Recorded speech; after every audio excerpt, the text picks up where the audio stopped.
Welcome medical fun study. आज हम पढ़ेंगे हेल्थ। पिछले चैप्टर में हमने पढ़ा था ह्यूमन सिस्टम। आज हम पढ़ेंगे ह्यूमन हेल्थ। तो अभी तक आपने सब्सक्राइब नहीं किया है तो सब्सक्राइब कर लो, क्योंकि आने वाले चैप्टर और भी इम्पोर्टेंट होने वाले हैं, है ना। और आज कितनी तारीख 21 हो गई है, 21 सितंबर। तो 9 दिन बचे हैं हमारे पास। आज से मिलाएं तो 10 दिन बचे हैं और हमें 20 चैप्टर कम से कम कंप्लीट करने हैं, ठीक है। तो हम ये 10 दिनों में 20 चैप्टर कंप्लीट करेंगे। तो आप लास्ट तक बने रहना, सब्सक्राइब कर लो, नोटिफिकेशन आ जाए, इसलिए आप बेल आइकन भी दबा लो, क्योंकि नोटिफिकेशन जल्दी से जल्दी आ जाएगा और जल्दी से आप इसे देख पाओगे, ठीक है। चलो स्टार्ट करते हैं। हेल्थ, स्वास्थ्य क्या होता है। तो स्वास्थ्य की पहले हम डेफिनेशन पढ़ेंगे, उसके बाद हम रोग पढ़ेंगे। रोग कितने प्रकार के होते हैं, रोग के किन के कारण होते हैं, रोग के स्रोत कौन से होते हैं, ठीक है। संक्रमण कौन से, संक्रामक रोग कौन से होते हैं, असंक्रामक रोग कौन से होते हैं, ये सब हम डिटेल में पढ़ेंगे। तो बहुत अच्छा, बहुत इम्पोर्टेंट टॉपिक होने वाला है ना। तो लास्ट तक बने रहना। स्वास्थ्य की बात करें तो शरीर की वह अवस्था जिसमें शरीर जो है शारीरिक, मानसिक और सामाजिक, ठीक है, इन तीनों चीज से यदि पूर्णता है तो वह मनुष्य स्वास्थ्य है, स्वस्थ है मतलब, ठीक है। जैसे शरीर, कोई शरीर से ही स्वस्थ है तो वो शरीर स्वस्थ नहीं कहलाएगा, क्योंकि मानसिक और सामाजिक से भी स्वस्थ होना जरूरी है। रोग की बात करें तो शरीर की वह अवस्था जिसमें संक्रमण, दोषपूर्ण आहार या आनुवंशिक एवं पर्यावरणिक कारणों के द्वारा शरीर के सामान्य कार्यों एवं कार्य की में अनियमितताएं उत्पन्न हो जाती हैं। संक्रमण की बात करें तो रोगाणु का सुग्राही पोषी में भेदन, स्त्रीकरण तथा रोगाणु की वृद्धि है।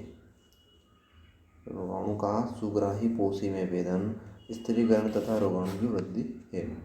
रोगाणु का गमन किसी अभिकर्ता जैसे जल, भोजन तथा अन्य कारकों के द्वारा होता है। रोगाणु का गमन किसी अभिकर्ता जैसे जल, भोजन तथा अन्य कारकों के द्वारा होता है। जैसे मक्खियाँ, मच्छर, कीटों ये रोग को फैलाते हैं। रोग की बात करें तो संचारणीय रोग 3 प्रकार के होते हैं। संचारणीय रोग फर्स्ट, सेकेंड है असंचारणीय रोग और थर्ड है अनुवांशिक। मतलब संचारणीय को संक्रामक रोग भी कहते हैं, जो संक्रमित व्यक्ति से स्वस्थ व्यक्ति में फैलता है, ठीक है। असंचारणीय रोग मतलब असंक्रमित, नहीं फैलता। अनुवांशिक जो अनुवांशिक त्रुटि तथा शारीरिक अनियमन के कारण होता है। रोग के प्रकार क्या होता है, तो किसकी कमी से कौन सा, मतलब रोग कमी के कारण, कुछ रोग कमी के कारण हो जाते हैं, कुछ अपहास्य के कारण हो जाते हैं, कुछ प्रत्युर्जिता रोग जैसे एलर्जिक, मतलब किसी के कारण एलर्जी हो जाती है उसके कारण होते हैं, और कुछ मानसिक रोग होते हैं। उदाहरण के लिए अब इनमें कैंसर दिया है, मधुमेह, रक्ताल्पता, गठिया, गेंगा, हीमोफीलिया सिंड्रोम, गोनेरिया, एल्बिनिज्म आदि, ठीक है। संचारणीय रोग इसमें 3 प्रकार के दिए हैं। असंगर्ज रुधिर द्वारा, ससंगर्ज, असंगर्ज और रुधिर के द्वारा।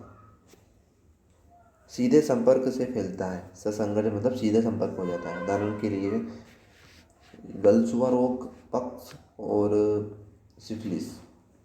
ससंगर्ज मतलब डायरेक्ट संपर्क में आ जाता है तो फैलता है। असंगर्ज मतलब सीधे संपर्क में आए बिना फैलता है। उदाहरण के लिए जुकाम, टिटेनस, मलेरिया, टीबी जो है। असंकर्ज मतलब सीधे संपर्क में नहीं आता फिर भी ये फैल जाता है। रुधिर द्वारा, जिससे सीधे संपर्क में, जैसे कि मान लो किसी को सर्दी है और उसकी फुहार किसी तो टाइबिल में लग गई, किसी चीज़ में लग गई और उसे ही हमने यूज़ कर लिया तो वो हमें हो जाएगा, तो इसे ही असंगर्ज कहते हैं। रुधिर द्वारा तो संचारणीय रोग जैसे एड्स और हेपेटाइटिस जैसे रोग रुधिर के द्वारा, जैसे हम रुधिर का आदान प्रदान कराते हैं ना, जैसे रुधिर को किसी मरीज को रुधिर की ज़रूरत पड़ती है उसे देते हैं, तो उसके पहले उसका पूरा टेस्ट किया जाता है कि इसे कौन सी बीमारी तो नहीं है, क्योंकि रुधिर के द्वारा ऐसी बीमारियां फैलती है, एड्स और हेपेटाइटिस।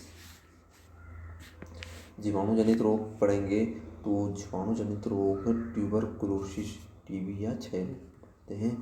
तो इसका जो रासायनिक नाम है माइकोबैक्टीरियम ट्यूबरकुलोसिस के द्वारा उत्पन्न होता है। ट्यूबरकुलोसिस टीबी जो है माइकोबैक्टीरियम ट्यूबरकुलोसिस अब ये जो है इसके स्रोत क्या है, खांसने, छींकने, बातचीत तथा शरीर से निकलने वाले जल की बूंदें, लार आदि से फैलता है। टीबी से फेफड़े प्रभावित होते हैं। उच्च ज्वर, खांसी, लार के साथ रक्त आना, छाती में दर्द, भार में कमी आदि टीबी के लक्षण होते हैं। लक्षण फिर से आई रिपीट, ज्वर, खांसी, लार के साथ रक्त आना, छाती में दर्द, भार में कमी आदि टीबी के लक्षण हैं। और प्रतिरक्षीकरण बीसीजी मतलब बैसिलस कैमिटी ग्यूरेन टीके के द्वारा तथा मरीज के पृथक्करण मतलब उसकी सफाई होती रहती है। प्रतिजैविक मतलब औषधियाँ देते हैं। जिससे कौन सी औषधि, रिफॉम्पिन प्लस आइसोनियाजिड, पायराजिनामाइड तथा इथेम्ब्यूटाइल के द्वारा रोकथाम की जाती है। ये इम्पोर्टेंट है क्योंकि बीसीजी टीका का याद रखना आप, ठीक है। डिप्थीरिया, यह रोग कार्निबैक्टीरियम डिप्थीरिया के द्वारा उत्पन्न होती है। छोटी बूंदों के द्वारा संक्रमण होता है। इसके लक्षण क्या है कि हल्का ज्वर आ जाता है, गले में अर्ध ठोस पदार्थ की उबकाई आती है, ठीक है, जैसे गले में कांटा होना। इसके लक्षण जो है ज्वर आना और गले में अर्ध ठोस पदार्थ की उबकाई हो जाती है। और प्रतिरक्षीकरण जो होता है डीपीटी टीके के द्वारा होता है, ठीक है। ये टीकों के नाम में आप याद रखना। और जो पिछले मैंने अभी किसका जो अभी मैंने उसका बताया ना, हमने अभी पढ़ा बीसीजी का, टीबी के लिए बीसीजी का जैसे इम्पोर्टेंट है, ऐसे ही डिप्थीरिया के लिए डीपीटी, ठीक है, नाम से ही है डीपीटी, डिप्थीरिया। पर्ट्यूसिस की बात करें, काली खांसी भी बोलते हैं इसे, तो बेसिलस पर्ट्यूसिस, ठीक है, नाम से ही नाम जुड़ा हुआ है। तो बेसिलस पर्ट्यूसिस जीवाणु के संक्रमण के द्वारा उत्पन्न होता है। संक्रमण सीधे संपर्क तथा जल की छोटी बूंदों के कारण प्रारंभ में ज्वलन, खांसी तथा ज्वर होता है, जो बाद में खांसी तथा श्लेष्म के जमाव को उत्पन्न करता है।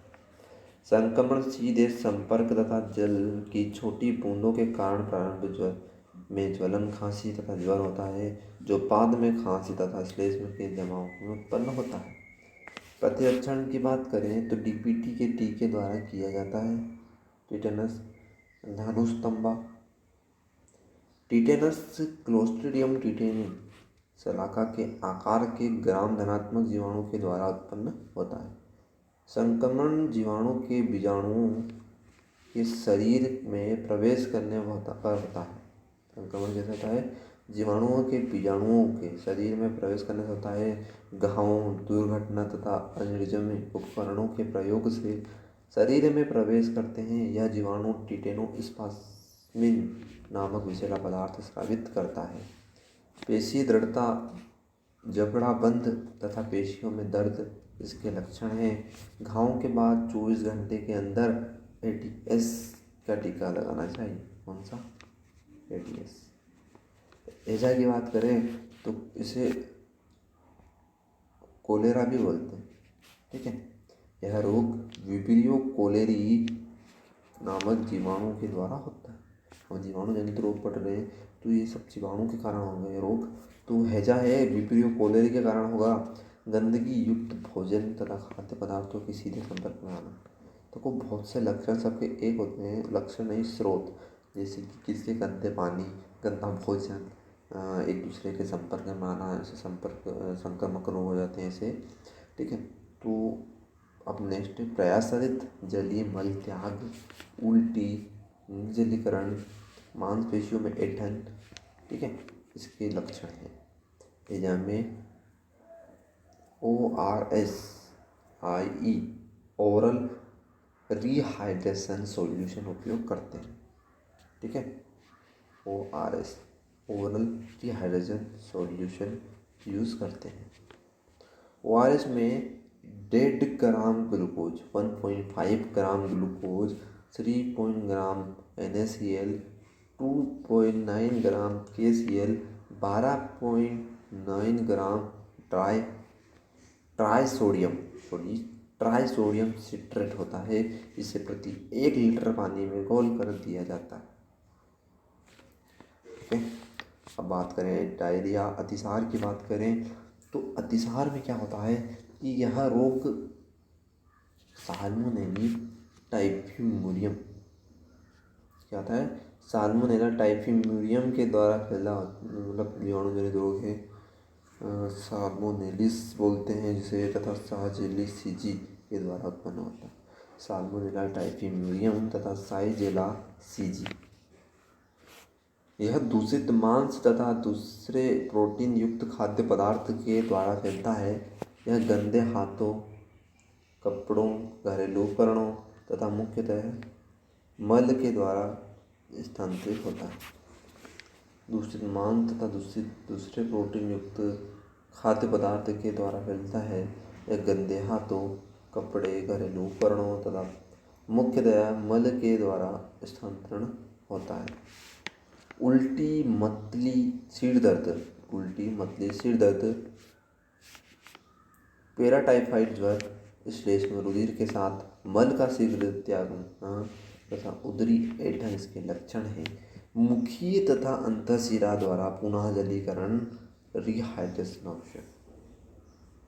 अब निमोनिया की बात करें तो यह रोग डिप्लोकोकस निमोनी, स्ट्रेप्टोकोकस निमोनी भी बोलते हैं, जीवाणु द्वारा ग्राम हाथों द्वारा जो इस रोग है ना कि रोग और रोग कारक मतलब जो किसके कारण फैलता है वो याद रखना, और इसके कौन से टीके दिए जाते हैं इसके रोकथाम की। ठीक है, और ज़्यादा नहीं पूछे जाते हैं कि इसके स्रोत क्या होते हैं, इसके लक्षण क्या होते हैं, ये नहीं पूछे जाते हैं ना, बहुत कम, बहुत रियल केस में ये पूछे जाते हैं।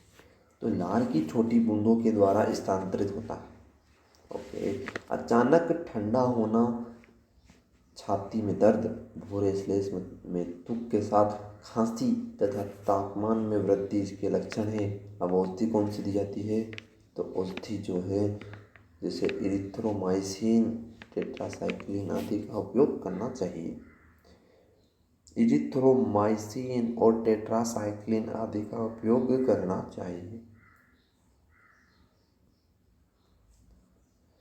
सिफिलिस की बात करें तो सिफिलिस ट्रिपोनिमा पेलिडम नामक स्पाइरोकीट के द्वारा उत्पन्न होता है। सिफिलिस जो है ट्रिपोनिमा पेलिडम नामक स्पाइरोकीट के द्वारा उत्पन्न होता है। यह रोग लैंगिक स्पर्श के द्वारा तथा मां से बच्चे में स्थानांतरित होता है। यह रोग लैंगिक स्पर्श के द्वारा तथा मां से बच्चे में स्थानांतरित होता है। जनदों पर दर्द रहित छाले तथा स्थानीय लसीको ग्रंथियों पर सूजन, झुर्रियाँ, बालों का झड़ना, संधियाँ व सूजन तथा फ्लूनुमा बीमारी इसके लक्षण हैं सिफिलिस में। ठीक है, प्रतिरक्षाएं पेनिसिलिन, टेट्रासाइक्लिन आदि के द्वारा यह बीमारी रोकी जा सकती है। गोनेरिया की बात करें, इसमें बहुत से रोग की बात की गई है, हम सभी पढ़ेंगे। ठीक है, गोनेरिया की बात करें तो गोनेरिया, निसेरिया, गोनेरिया जो है निश्चित गोनेरिया के द्वारा उत्पन्न होता है। यह लैंगिक संपर्क, समान मूत्रालय तथा समान कपड़ों में फैलता है। जीवाणु जनित नलिकाओं की बात करें तो जीवाणु जनित नलिकाओं में रहता है। इसमें जीवाणु जनित नलिकाओं में पस्य युक्त पदार्थ पैदा करता है।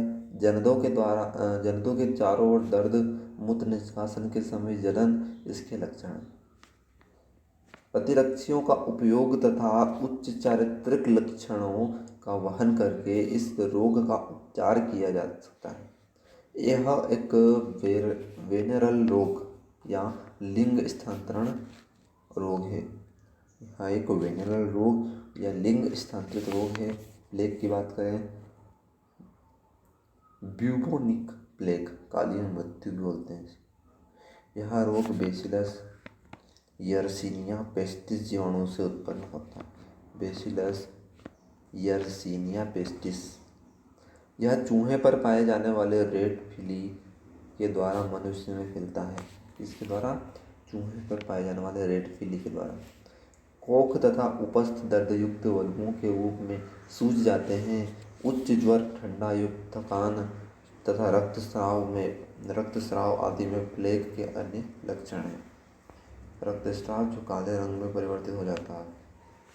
उपचार जो है प्लेग टीकों एवं कीटनाशकों के छिड़काव द्वारा किया जाता है।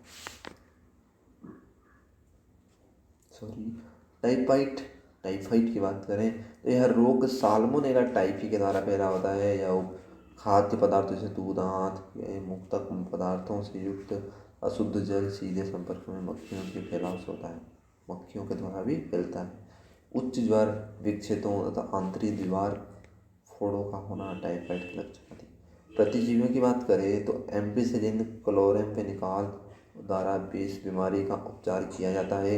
उपचार लंबे समय तक करना चाहिए। इस रोग की पहचान के लिए परीक्षण करना चाहिए। विस्तृत परीक्षण।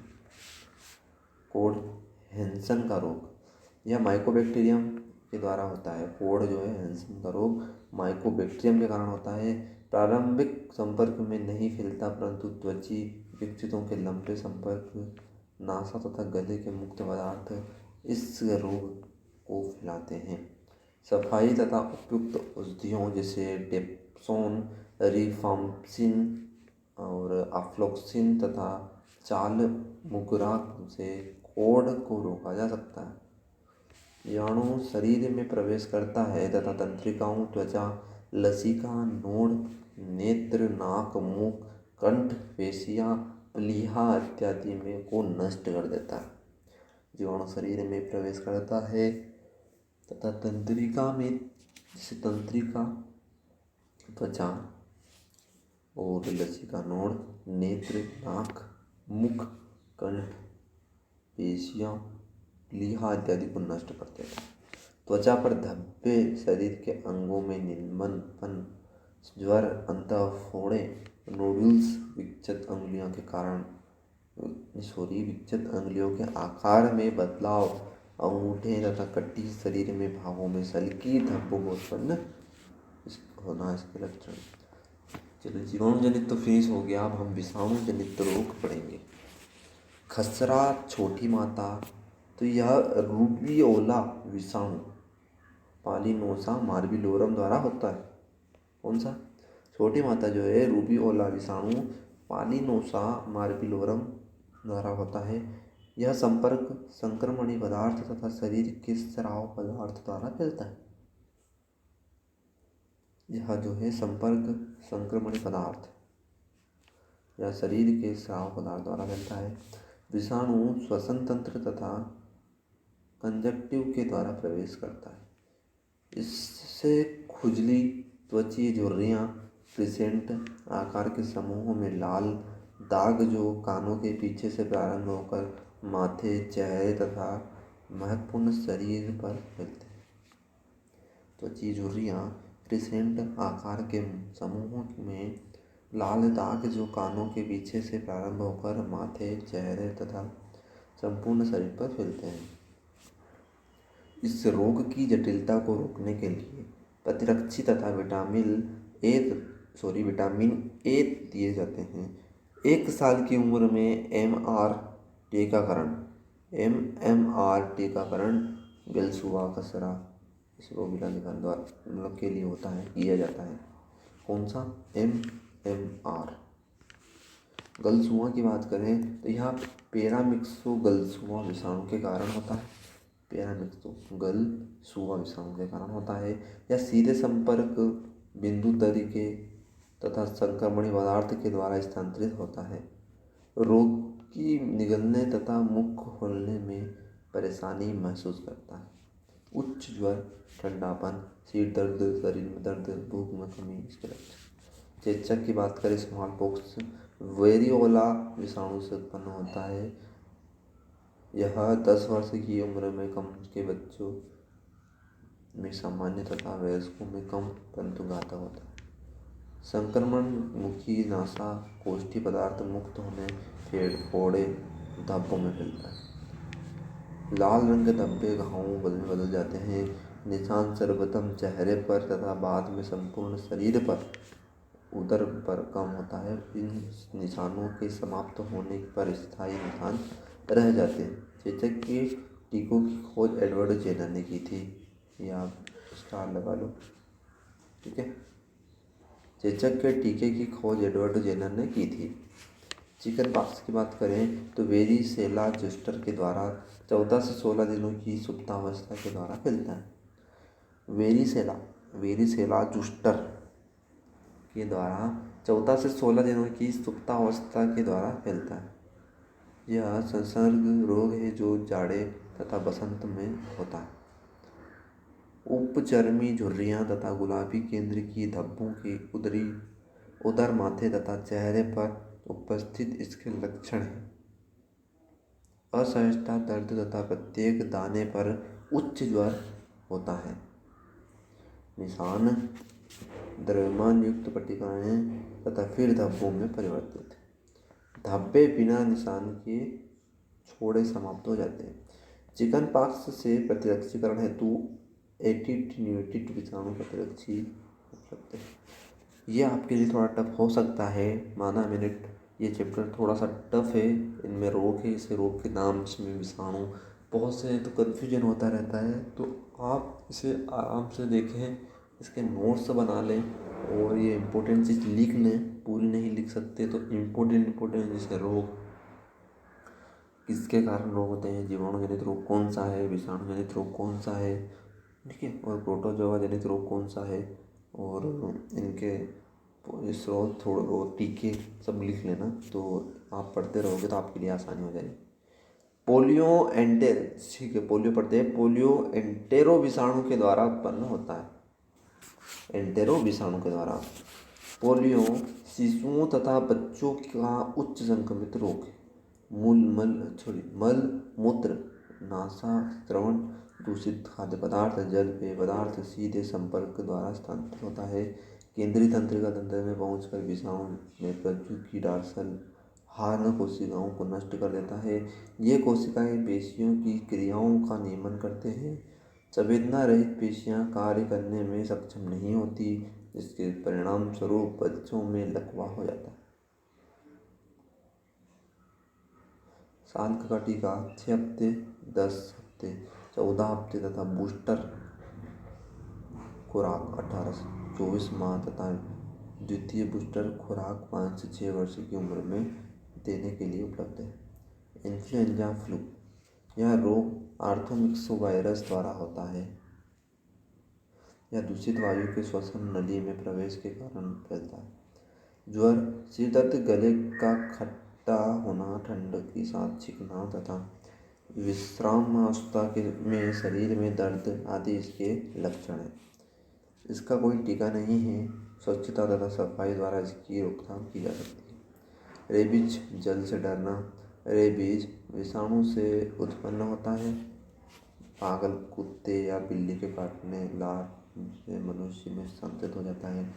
रेबीज के आरंभिक लक्षण मुख से लार निकलना, घातक सिर दर्द, उच्च ज्वर, उदासी, बंद गले के कारण द्रव्यों को निकलने में कठिनाई। सियार, भेड़िया, लोमड़ी, नेवला का चंपादर में भी रेबीज विषाणु होता है। किस में होता है? सियार, भेड़िया, लोमड़ी, नेवला, चमगादड़ में भी होता है। जल से डरना अर्थात हाइड्रोफोबिया सबसे पहला महत्वपूर्ण लक्षण है। यदि जल से डर लग रहा है तो मतलब हाइड्रोफोबिया सबसे महत्वपूर्ण लक्षण। विषाणु मस्तिष्क तथा मेरुरज्जु को नष्ट कर देता है। विषाणु जो है मस्तिष्क को, मेरुरज्जु को नष्ट कर देता है। काटे हुए व्यक्ति को शीघ्र ही टीका, पहले 14 परंतु अब 6 खुराक दिया जाना चाहिए। कुत्ते में काटने के 10 दिन तक परिवर्तन देखना चाहिए, जैसे अधिक भागना दौड़ना, आवाज़ में परिवर्तन तथा अत्यधिक लार का बनना। डेंगू ज्वर की बात करें तो डेंगू 1-4 विषाणु के द्वारा उत्पन्न होता है। मादा टाइगर मच्छर के द्वारा स्थानांतरित होता है। एजिप्टो, सिर दर्द, ज्वर, टिटूना, ठंडपन, संधियों में दर्द, त्वची झुर्रियाँ इसके मुख्य लक्षण हैं। यह रोग वयस्कों में घातक होता है। इसमें रुधिर कणिकाओं की संख्या 70,000 प्रति मिलीमीटर क्यूब से कम होती है। हिपेटाइटिस इस सामान्यतया पोलियो भी कहते हैं। संक्रमण मुख्यतः मुख या गुदा मार्ग में फैलता है। आरंभ में यकृत बड़ा हो जाता है और तथा भरा हुआ प्रतीत होता है। ज्वर, अरुचि, मतली, उल्टी, पेशियों तथा संधियों में दर्द, रक्त से मूत्र गहरा तथा मल पीले रंग का हो जाता है। हेपेटाइटिस विषाणु की 6 किस्में हैं: HAV, HPV, HCV, HDV, HEV तथा हेपेटाइटिस जी विषाणु HGV है। व्यक्तिगत सफाई, ये इंपॉर्टेंट है, याद रखना, लिख लो इसे आप, ठीक है। कौन कौन सी 6 किस्में? HAV, HPV, HCV, HDV, HEV तथा हेपेटाइटिस जी विषाणु HGV। व्यक्तिगत सफाई इसमें इम्पोर्टेंट है। उबले हुए पानी का उपयोग, ठीक ढंग से पकाया हुआ भोजन, सफाई युक्त खाद्य उपकरण तथा मक्खियों पर नियंत्रण इसकी रोकथाम है। हेलमिंथेटिक रोग, एस्केरियासिस, यह एस्केरिस लुब्रिकाइड के द्वारा उत्पन्न होते हैं। यह बीमारी कच्ची सब्जियां, गंदे हाथों, संक्रमण मिट्टी के द्वारा फैलती है। इसमें मितली, खांसी तथा घातक उदरी दर्द भी होता है। सफाई प्रति हेलमिंथिक औषधि का उपयोग इसकी रोकथाम हेतु किया जाता है। टीनियासिस की बात करें तो टीनिया सोलियम फीता कृमि के द्वारा उत्पन्न होता है। यह ठीक ढंग से ना पके हुए सूअर के मांस, भोजन तथा कच्ची सब्जियों के ठीक से धुली न हो सेवन द्वारा फैलती है। पाचन तंत्र में गड़बड़ी, अरुचि तथा मिर्गी ये समान लक्षण है। सफाई, उपयुक्त पके हुए खाद्य पदार्थ, हेलमिंथिक औषधियों का उपयोग इसकी रोकथाम हेतु आवश्यक।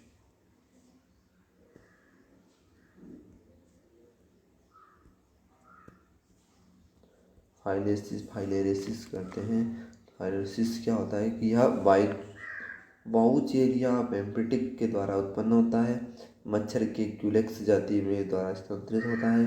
कौन सी मच्छर की? क्यूलेक्स जाति। इसमें ज्वर, टांगें सूज जाती हैं, हाथ के पाँवों के समान प्रतीत होते हैं, इसलिए इस रोग की हाथी पाँव रोग भी कहते हैं। मच्छर को नष्ट करना, मच्छरों को भगाने वाली क्रीमों, टिक्कियों तथा प्रति हेलमिंथिक औषधियों का उपयोग करना चाहिए। प्रोटोजोआ जनित रोग, मलेरिया की बात करें तो मलेरिया प्लाज्मोडियम वाइवेक्स द्वारा फैलता है।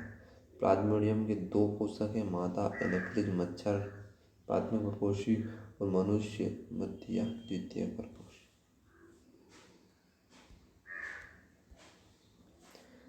प्लाज्मोडियम वाइवेक्स की बात करें तो वेनिगिन टर्सियन मलेरिया उत्पन्न करता है। भारत में सामान्यतः पाया जाता है। उष्मायन काल 14 दिन का होता है। इसमें 48 घंटे के बाद ज्वर होता है। प्लाज्मोडियम फैल्सिफेरम तो अनुमस्तिष्क और क्यूटोडियन मलेरिया उत्पन्न करता है। यह भारत के कुछ भागों में पाया जाता है।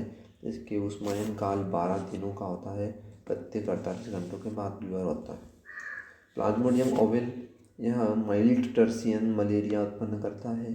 यह मनुष्य को बहुत कम संक्रमित करने वाली जाति है।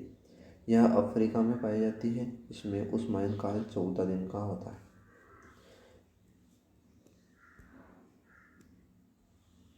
प्लाज्मोडियम मलेरिया की बात करें, यह क्वाटन मलेरिया उत्पन्न करता है। कौन सा?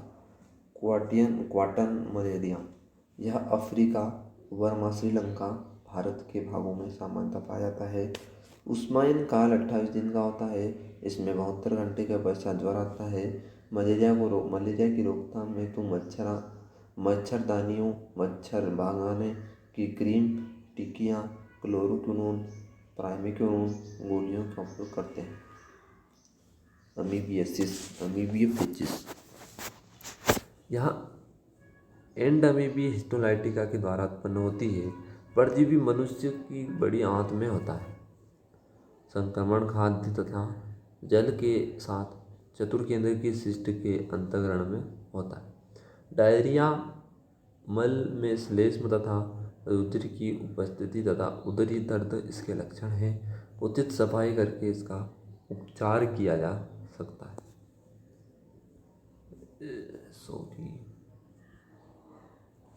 लीशमैनियासिस, इसे सामान्यतः काला अजार भी कहते हैं। लिस्मेनिया डोनोवेनी के द्वारा उत्पन्न होता है।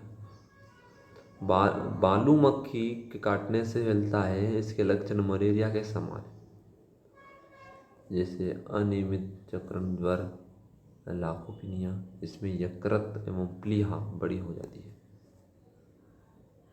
अफ्रीका की निद्रा, इसमें निद्रा रोग भी कहते हैं। इसे निद्रा रोग भी कहते हैं। ट्राइपोनोसोमा गैम्बियंस से उत्पन्न होता है। ट्राइपेनोसोमा गैम्बियंस से उत्पन्न होता है। परजीवी रक्त चूसने वाली शीशी मक्खी से फैलते हैं। परजीवी रुधिर प्लाज्मा में रहता है। ग्रंथियों में सूजन के साथ ज्वर होता है।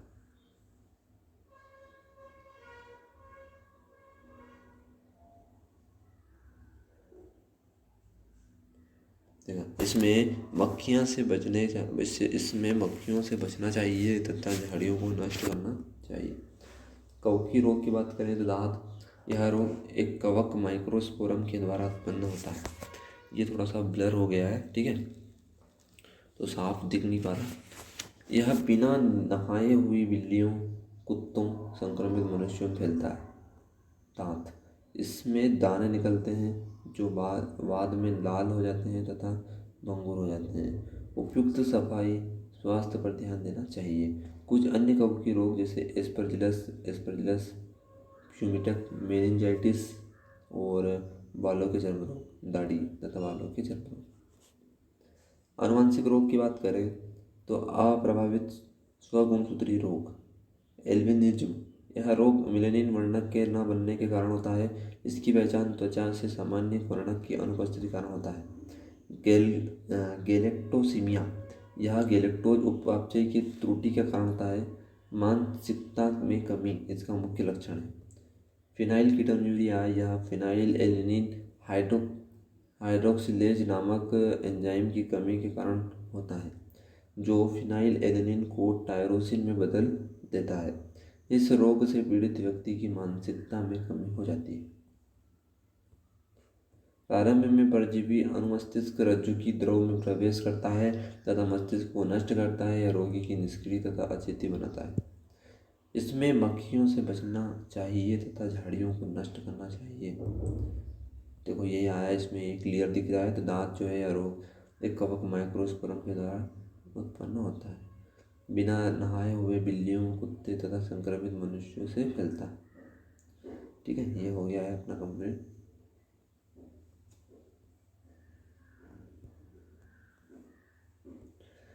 देखो यहाँ से पढ़ा कि एल्केप्टोन्यूरिया, इस उपापचयिक रोग में हीमोजेंटेसिक एसिड ऑक्सीडेंट अनुपस्थित होता है, जो हीमोजेंटेसिक अम्ल के ऑक्सीकरण करता है। इन रोगियों का मूत्र बाह्य संपर्क में आते ही गहरा हो जाता है। एक से संलग्न अप्रभावी हीमोफीलिया, इस रोग में रक्त स्कंदन नहीं होता। यह कारक प्रति हीमोफिलिक कारक की कमी के कारण होता है। वर्णनता की बात करें, यह रोग डाल्टोनिज्म भी कहलाता है। इसमें पीड़ित व्यक्ति हरे तथा लाल रंग में भेद नहीं कर पाता। वर्णनांत व्यक्ति रेलवे विभाग में नौकरी नहीं कर सकते। ठीक है, संलग्न अप्रभावी तो हाइपरट्राइकोसिस में क्या होता है कि कर्ण पल्लवों पर अतिरिक्त बालों का होना।